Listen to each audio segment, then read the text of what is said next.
Hai sobat semua, apa kabar? Baik kan? Semoga kalian semua sehat selalu, bahagia selalu dan banyak rezeki. Kali ini Mimin mau melanjutkan cerita dari novel Ternyata Suamiku Penguasa. Semoga cerita ini bisa menghibur kalian semua ya, dan bisa menemani hari-hari kalian semua.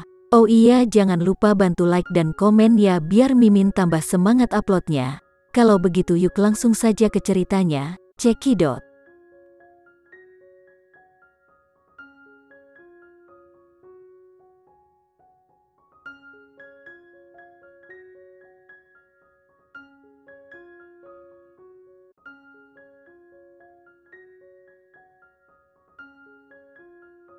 Terima kasih. Setelah berterima kasih padanya, wanita itu tersenyum padanya dan kemudian pergi. Senyumnya masih begitu manis, seperti hati yang manis, sehingga saat Randy melihatnya tersenyum, kabut di hatinya langsung terhalau oleh angin. Setelah wanita itu berjalan agak jauh, Randy mengikuti di belakangnya dengan linglung sekitar puluhan meter jauhnya. Randy tidak berani terlalu dekat dengannya, tidak berani menangkapnya.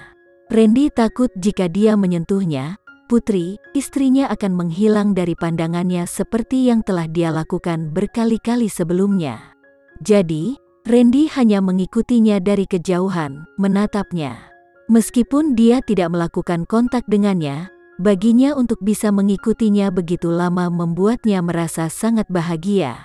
Setelah berjalan sekitar 10 menit, mereka sampai di tempat tujuannya, Gedung Pencakar Langit. Gedung Pencakar Langit ini pernah menjadi landmark kota Jakarta. Meskipun landmark kota Jakarta telah digantikan oleh Menara Sandiga Group, kegembiraan tempat pemandangan Gedung Pencakar Langit itu masih belum hilang. Banyak turis masih datang ke Jakarta untuk melihatnya. Jika dia tidak datang untuk berjalan-jalan di Gedung Pencakar Langit, dia tidak akan memiliki wajah untuk mengatakan bahwa dia datang ke Jakarta setelah pergi. Ketika Randy melihat bahwa wanita itu pergi ke loket tiket untuk membeli tiket wisata, Randy juga mengikutinya dan ingin membeli tiket dari orang lain. Harga tiketnya adalah 100.000, itu bukan apa-apa baginya. Namun, Randy tidak pernah membawa uang, jadi ketika Randy tidak membawa asisten, dia tidak akan bisa membeli apapun. Meskipun harganya hanya 100.000. Kamu pergi jalan-jalan, apakah kamu tidak membawa uang? Wanita itu berdiri tepat di sampingnya, bertanya dengan suaranya yang lembut dan menyenangkan. Randy menatapnya dan mengangguk dengan bodoh, iya.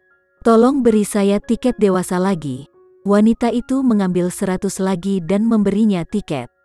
Terima kasih telah menunjukkan jalan kepadaku. Randy melihat tiket yang wanita itu berikan kepadanya, tetapi tidak mengulurkan tangan untuk mengambilnya, seolah-olah dia tidak berani. Putri hari ini begitu nyata, seolah-olah dia benar-benar ada di sisinya. Randy masih ingin tinggal bersamanya lebih lama lagi, tidak ingin menyentuhnya, takut Putri akan menghilang dari pandangannya dalam sekejap. Randy tidak mengulurkan tangan untuk mengambilnya, tetapi dia merasa sedikit malu. Dia meletakkan tiket di konter dan pergi mengantri untuk lift. Randy mengambil tiket dan mengikuti di belakangnya. Namun, dia tidak berani terlalu dekat dengannya, karena mereka masih dipisahkan oleh dua orang. Mereka yang membeli tiket untuk berbaris melihat ada celah di antara mereka dan ingin memasukkan diri ke dalam kerumunan. Randy memelototi mereka dengan dingin, dan mereka yang ingin memotong antrean dengan patuh mundur ke belakang. Lift bisa membawa selusin orang sekaligus. Ketika pintu lift terbuka, orang-orang berkerumun di dalam. Randy awalnya ingin menjaga jarak, tetapi dia didorong dan menabraknya. Randy berdiri tepat di sebelahnya di lift. Ada selusin orang di sana, tetapi dia hanya bisa melihat dan mendengarnya. Putri yang hangat, putri yang bernafas, putri yang berbicara. Randy menjauhkan yang lain darinya, dan dia menjaga jarak di bawah sayapnya. Tiba-tiba, seseorang meremas keras dan menabrak lengan Randy. Tangannya tidak sengaja menyentuh tangan wanita itu. Tangan wanita itu dingin, tapi terasa nyata. Mungkinkah ini bukan mimpinya? Apakah ini benar-benar Putri, istrinya? Randy tidak bisa mempercayainya. Dia ingin meraih tangan wanita itu dan memastikannya. Pada saat itu, lift bergetar. Lampu di lift tiba-tiba menjadi hitam, dan lift dengan cepat jatuh. Jeritan orang-orang di lift terdengar sangat panik. Ah, tidak, tidak. Bianca mengeluarkan geraman kecil seperti binatang, gemetar ketakutan, dan mengepakkan tangannya dengan liar, tidak membiarkan siapapun mendekatinya. Dalam kegelapan, Randy meraih tangannya yang melambai liar dan memeluknya erat-erat. Randy ingin menenangkannya dan mengatakan padanya untuk tidak terlalu takut. Namun, pelukannya hanya membuatnya lebih tahan terhadapnya.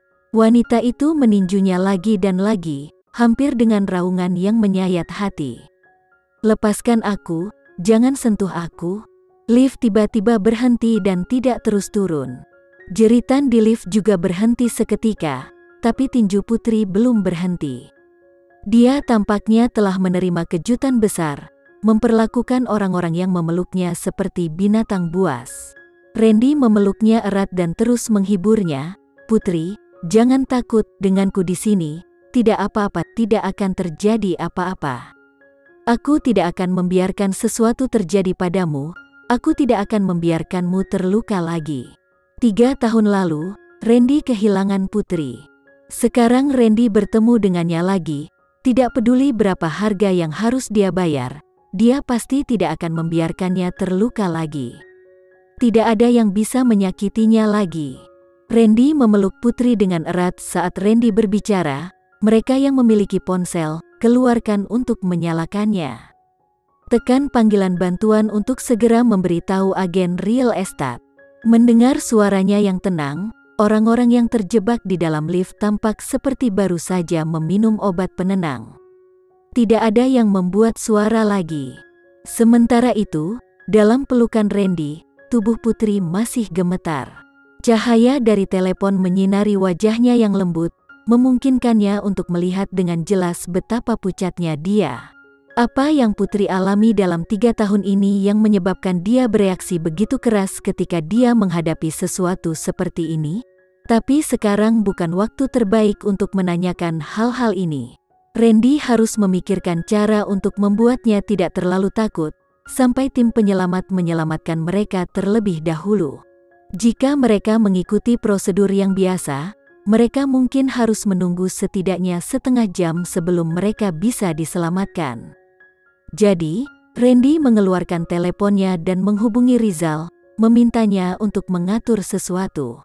Begitu Rizal menerima berita itu, dia segera memberitahu yang lain bahwa bos Randy terjebak di lift, dan mereka semua langsung bergerak dengan cepat. Bantuan medis, petugas pemadam kebakaran, polisi, dan ambulans, semua bergegas ke tempat kejadian secepat mereka bisa. Sekitar 10 menit kemudian, mereka berhasil diselamatkan. Tidak ada yang terluka, tetapi semua orang sangat ketakutan. Setelah mereka diselamatkan, Rizal dan Dion, yang sudah lama menunggu di luar, berlari pada saat yang sama dan bertanya dengan cemas, "Bos Randy, itu kan, Nyonya?"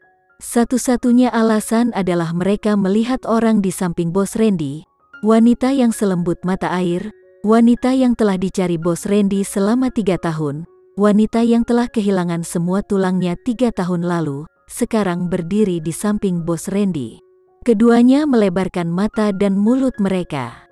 Untuk sesaat, mereka tidak tahu apakah yang ada di depan mereka adalah kenyataan atau mimpi. Randy memelototi mereka tepat waktu, memberi isyarat kepada mereka untuk mundur. Kemudian dia membawa Putri ke ambulans dan meminta dokter melakukan pemeriksaan rutin sederhana.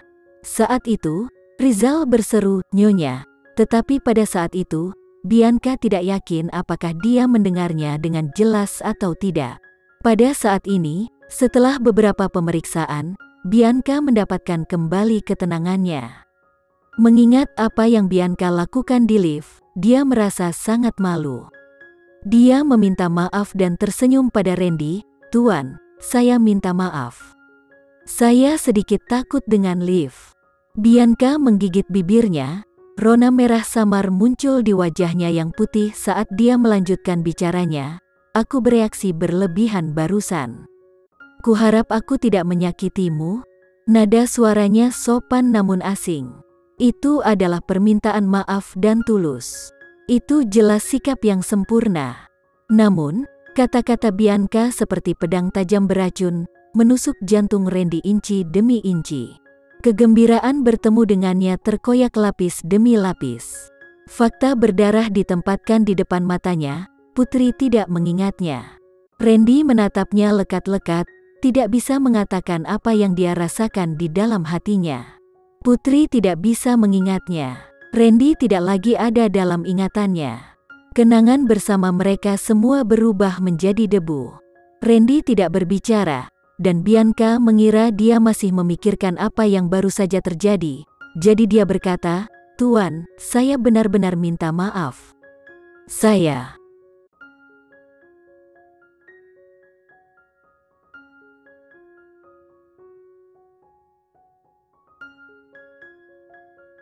Sekian dulu ya cerita kali ini, kita lanjutkan lagi ceritanya di lain waktu. Oh iya, bagaimana menurut kalian? Semoga bisa sedikit menghibur kalian semua. Jangan lupa like, share dan komen ya. Untuk teman-teman yang baru nonton jangan lupa subscribe-nya. Hehehe, kalau ada teman-teman yang ingin gabung langganan bisa langsung gabung saja untuk dapat fitur yang menarik dan sedikit membantu Mimin. Terima kasih sudah menonton, sampai jumpa lagi. Bye bye bye.